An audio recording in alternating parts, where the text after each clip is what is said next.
আসলে সাকিব আর আমরা একটা পারিবারিক সম্পর্কে আছি। ডিভোর্সের পরও শেষ হয়নি ভালোবাসার লাইভে কাঁদতে কাঁদতে অপু বিশ্বাসের বিস্ফোরক স্বীকারোক্তি। বন্ধুরা, আজকের ভিডিওটি শুরু করার আগে একটা প্রশ্ন: ভালোবাসা কি সত্যি শেষ হয়ে যায়, নাকি সময়ের সাথে সাথে বদলে যায় তার রূপ? ঢালিউডের আলোচিত নায়িকা অপু বিশ্বাস আবারও খবরের শিরোনামে সম্প্রতি এক সুতরাং পারিবারিক সম্পর্কর ব্যাপারটা এক্সপ্লেন করতে গেলে আমার ব্যক্তি জীবনে লাইভে এমন কিছু কথা বলেছেন যা শুনে হতবাক দুনিয়া এবং তোলপাড় হয়েছে পুরো সোশ্যাল মিডিয়া জুড়েই। ভিডিওটি শেষ পর্যন্ত দেখুন, কারণ শেষের অংশে রয়েছে সবচেয়ে বড় চমক। অপু বিশ্বাস এবার লাইভে এসে অনেক কান্নাকাটি করেছেন সাকিব খানকে নিয়ে। গত কয়েকদিন ধরে সোশ্যাল মিডিয়ায় ভাইরাল একটি ক্লিপ, যেখানে অপু বিশ্বাসকে দেখা গিয়েছে কিছু আবেগঘন আপনজন। আসলে আমি স্পেসিফিক নাম বলতে চাই না, ব্যক্তিগত কোনো ব্যাপারগুলো খুব একটা আমি আনতে চাই না। কিছুটা চুপচাপ তিনি বললেন, জীবনের সম্পর্ক থাকে যেগুলো শেষ হয় না, শুধু দূরে সরে যায়। সাকিবও আমার সাথে এমনটাই কিছু করেছে, সে আমার এবং আমার সন্তানের কথা একটাবারও ভেবে দেখেনি। এই এক লাইনে শুরু হয়ে যায় তোলপাড়। কাকে ইঙ্গিত করলেন এবার অপু? অবশ্যই নামটা প্রকাশই করেছেন ঢালিউড কিং সাকিব খানের। পুরনো ভালোবাসা নাকি নতুন কারো আগমন? কমেন্ট বক্স সবাই জানেন আমার প্রাণের মানুষ একজন, আমার আপনজন, বড় ভরে যায় প্রশ্নে, এবং প্রশ্নের জবাব দিতে পারেননি ঢালিউড কুইন অপু বিশ্বাস।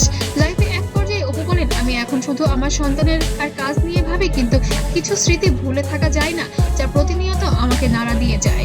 এই কথার পর থেকেই তার চোখের পানি দেখা যায়। তিনি হালকা হাসি দিয়ে বলেন, সবাই মুখ সুখে থাকুক, এটাই আমার চাওয়া, কিন্তু বুবলি আমার জীবনটা নষ্ট করেছে। বুবলির কারণে আমার সংসার, সন্তান সবকিছুই এলোমেলো হয়ে গিয়েছে। কিন্তু তার কণ্ঠের কাঁপন যেন অন্য কোনো গল্প বলছিল। নটিজেনরা বলছেন, এটা কি পুরনো সম্পর্কের ইঙ্গিত, নাকি ভেতরে জমে থাকা না বলা কথাগুলো? এর মধ্যেই ছড়িয়ে পড়ে আরেক গুঞ্জন, নাকি সম্প্রতি একটি গোপন সাক্ষাৎ হয়েছে অপু বিশ্বাসের। তবে সাক্ষাৎটা হয়েছে কার সাথে, সাকিব খান নাকি অন্য কেউ? যদিও এ বিষয়ে সরাসরি কিছু বলেননি অপু, তবে তার রহস্যময় হাসি যেন ইঙ্গিত দেয় অন্য কিছুর। একটি সূত্র দাবি করেছে ভবিষ্যৎ নিয়ে আলোচনা হয়েছে, তাই সবটাই কি গুজব, নাকি সত্যিই নতুন অধ্যায় শুরু হতে যাচ্ছে? তবে নতুন অধ্যায়টি অন্য কেউ, নাকি সাকিব খানই হবে আবার সেই অধ্যায়ের নায়ক? অবশেষে লাইভের শেষের দিকে অপু বলেন, আমি কারো বিরুদ্ধে নয়, আমি শুধু নিজের শান্তি চাই। তিনি আরো যোগ করেন, ভালোবাসা মানে শুধু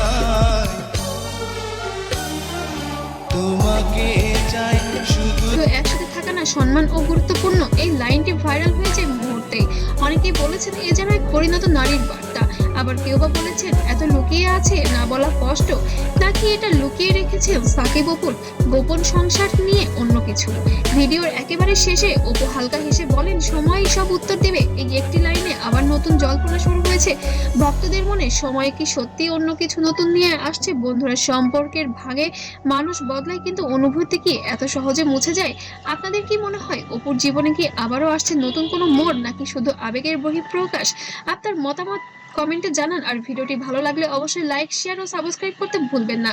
আর সাবস্ক্রাইব করে অবশ্যই আপডেট পেতে আমাদের সাথেই থাকবেন।